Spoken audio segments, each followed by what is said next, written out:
जय जिनेन्द्र। जैन सोल इस मेरी चैनल पे आप हमारे वीडियो देखने के पश्चात लाइक करें, सब्सक्राइब करें और नोटिफिकेशन बेल आइकॉन दबाएं, जिससे आपको हमारे वीडियो की सूचना सबसे पहले प्राप्त होगी। और आप हमें हमारे वीडियो के नीचे दिए गए पेज पर भी फॉलो कर सकते हैं। जय जिनेन्द्र।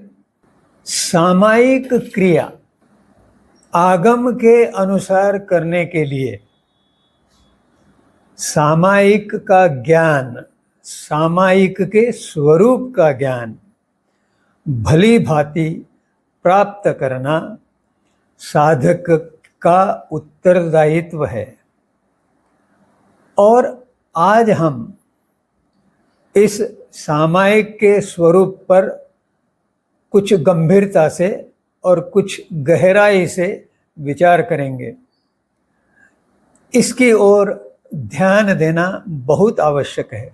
सामायिक दो प्रकार से विचार करने लायक है, एक है बौद्धिक और एक है भौतिक। आज शिक्षा की पद्धति ऐसी बनी है कि वह केवल भौतिक को केंद्र में रख के सब पढ़ाई की जाती है, और इस कारण हमारे पांचों इंद्रिय सक्रिय रहते हैं और उनसे जो संकेत, जो चिन्ह मस्तिष्क में पहुंचे, वे मन को प्राप्त होते हैं और मन स्वयं पौद्गलिक होने से बाहर की ओर भागता है, और इसके कारण सामायिक ठीक से नहीं हो पाती। अपितु ऐसा कहा जा सकता है कि इस भावधारा में या विचारधारा में सामायिक करना व्यर्थ है, केवल समय का नाश करना है। इस स्वरूप को भौतिक स्वरूप कहा है। जो दार्शनिक विषय है उनमें इसे फिनोमिनल, यह अंग्रेजी में कहा गया है, और इसका संबंध इंटेलेक्ट से है, अर्थात बुद्धि से है, इसलिए इसे इंटेलेक्चुअल कहा गया है। और इंटेलेक्ट का अर्थ है हमारे मस्तिष्क का बाया जो हिस्सा है, लेफ्ट वाला जो हिस्सा है, वह अधिक सक्रिय होना, उसमें हृदय और भावना, इन अंगों का विकास नहीं हो पाता, और हम भौतिक क्रिया में व्यस्त रहते हैं। उससे हमें बहुत अधिक लाभ नहीं होता, या यूँ कहे कि उससे हमें जो लाभ होता है वह नगण्य है, क्षुल्लक है, क्षुद्र है। दूसरा प्रकार जो है वो बौद्धिक है। बौद्धिक यानी बुद्धिमत्ता से संबंधित। अंग्रेजी में उसे इंटेलिजेंशियल कहते हैं, और यह शब्द मूल दार्शनिक नॉमिनल शब्द से आया हुआ है या उससे संबंधित है। फिनोमिनल का अर्थ है जो सामने दिखाई देता है, जैसे इंद्रधनुष हमें दिखाई देता है, तो वह बारिश और सूर्य किरण, इनके संयुक्त प्रभाव से निर्मित एक फिनोमिना है। परंतु नॉमिनल जो है वह दिखाई नहीं देता। जैसे हवा दिखाई नहीं देती, पर हमें अनुभव से उसका पता चल जाता है। पेड़ के पत्ते हिलते हैं, हमारे शरीर को स्पर्श होता है, उस कारण जो संवेदन होता है उससे हमें हवा का अस्तित्व ज्ञात हो जाता है। परंतु हवा भी भौतिक है। कुछ अदृश्य बातें ऐसी है जो हमें अनुभव से पता चलती है। जैसे आत्मा है।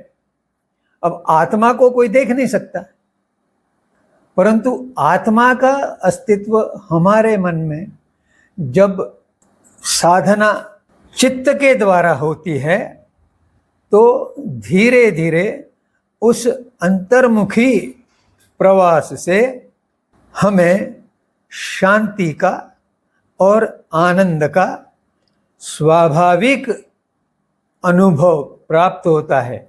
यह नैसर्गिक अनुभव है, कृत्रिम नहीं। कृत्रिम जो आनंद होता है या सुख होता है उसे आभास कहा जाता है, क्योंकि जैसे ही वह आनंद और सुख का अनुभव हो गया उसके पश्चात और अधिक सुख की या और अधिक आनंद की इच्छा निर्माण हो जाती है और यह श्रृंखला चलती रहती है। सामायिक स्वरूप को जैन दर्शन में 4 अपेक्षाओं से स्पष्ट किया गया है। ये 4 अपेक्षाएं हैं द्रव्य, क्षेत्र, काल और भाव। इस दृष्टि से विचार करते हुए हम एक एक अपेक्षा से विवेचन करेंगे। पहली अपेक्षा है द्रव्य। भर्तृहरि एक बहुत बड़े सम्राट थे, परंतु उनके जीवन में ऐसा प्रसंग घटा कि उन्हें संसार से विराग उत्पन्न हो गया, वैराग्य बन गया और वे साधु बन गए। उसके पश्चात स्थान स्थान पर घूमते हुए एक दिन उनको मिठाई की दुकान देखने के बाद मिठाई खाने की इच्छा हुई। अब वे इस इच्छा को रोक न सके तो उन्होंने दुकानदार से याचना की। दुकानदार ने कहा इसमें इतने पैसे लगेंगे। तो भर्तृहरि ने जाके उतने पैसे इकट्ठा होने के लिए मजदूरी की और वो पैसे लेके वहाँ दुकान पर गए और वो मिठाई उन्होंने खरीदी। खरीदने के पश्चात वो ऐसे स्थान पर गए जहाँ और कोई नहीं था। उसके बाद वो मिठाई खाने को प्रारंभ करते, उसके पहले ही उनके मन में ये विचार आया कि मैं तो साधु बन गया हूँ, बैरागी बन गया हूँ और फिर भी मैं मिठाई के वश में हूँ, तो यह ठीक नहीं है। तब जाके उन्होंने इधर उधर नज़र दौड़ाई तो उन्हें एक जगह गाय का गोबर पड़ा हुआ दिखाई दिया। वे वहाँ गए और उन्होंने वह गोबर उठाया और उन्होंने मिठाई न खाते हुए गोबर खाना प्रारंभ किया और अपने आप को कोसते हुए उन्होंने बोला, ले तुझे मिठाई खाने की इच्छा थी ना, ले ये खा मिठाई। और वो गोबर अपने मुंह में भरते रहे और इस तरह से पश्चाताप करके उन्होंने अपना साधुत्व और घना किया। लेकिन यहाँ जो द्रव्य था वह मिठाई और जो द्रव्य था वह गोबर। उस गोबर के और उस मिठाई के माध्यम से उन्होंने अपने भावों में उत्क्रांति की और वे साधुत्व की दिशा में आगे बढ़े। इस प्रकार हमें भौतिक द्रव्य से निकलकर भाव की ओर आगे बढ़ना है। क्षेत्र की दृष्टि से अगर विचार किया जाए तो या तो आप नगर में हैं या जंगल में हैं, किसी गांव में हैं या वीराने में हैं। अब वहां आप सामायिक साधना कर सके, यह आपको अपनी क्षमता विकसित करना है। चाहे वीराना हो चाहे नगर हो, वहां हम सामायिक कर सकते हैं। यह योग्यता प्राप्त करना। काल, दिन में कब? अब दोपहर में 12 बजे सूर्य पूर्ण ताप दे रहा है और पत्थर उसके कारण तपे हुए हैं, और ऐसे पत्थर पे जाकर खड़े होकर सामायिक करना एक बहुत कठिन तप है। लेकिन धीरे धीरे साधना इतनी उत्कृष्ट कर ले कि कोई विषम परिस्थिति भी आपको साधना से विचलित नहीं कर सके। अगर किसी भी काल में की और द्रव्य रूप से की और क्षेत्र में की, परंतु उस सामायिक में मन नहीं है, उस सामायिक में अंतर यात्रा प्रारंभ नहीं हुई है, उस सामायिक को करते हुए क्षमता नहीं बढ़ी है, तो ऐसी द्रव्य काल क्षेत्र की दृष्टि से सामायिक करना व्यर्थ है। द्रव्य का एक और स्वरूप है लेना देना। कुछ लोग सामायिक की विधि को नहीं जानते, तो वे किसी सामायिक विधि जानने वाले से निवेदन करते हैं कि वे उन्हें सामायिक दे। अब सामायिक तो कोई वस्तु नहीं है कि वो दी जा सके, परंतु देने वाला, तथाकथित देने वाला व्यक्ति जो सामायिक विधि जानता है, वह कुछ सूत्र बोलता है और फिर कहता है ओ सिरे ओ सिरे, और जो लेता है, सामायिक लेता है, वह कहता है ओ सिरामी ओ सिरामी। इस प्रकार लेन देन की प्रक्रिया पूर्ण हो जाती है।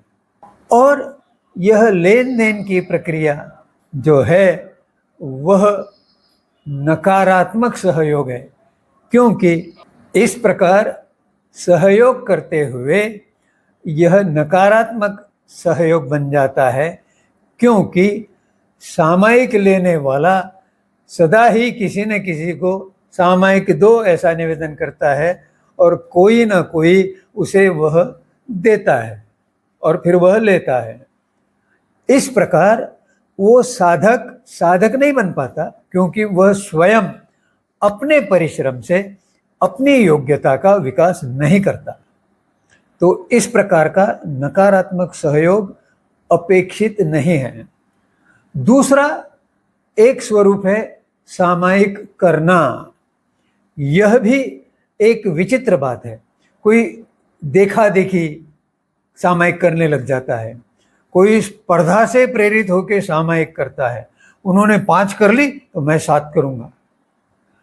कभी कभी किसी निमित्त से लोग सामायिक करने बैठ जाते हैं कि आज इस तीर्थंकर का मोक्ष कल्याणक है तो आज मैं 2 सामायिक स्थानक में बैठ के करूंगा। यह व्यर्थ प्रयास है।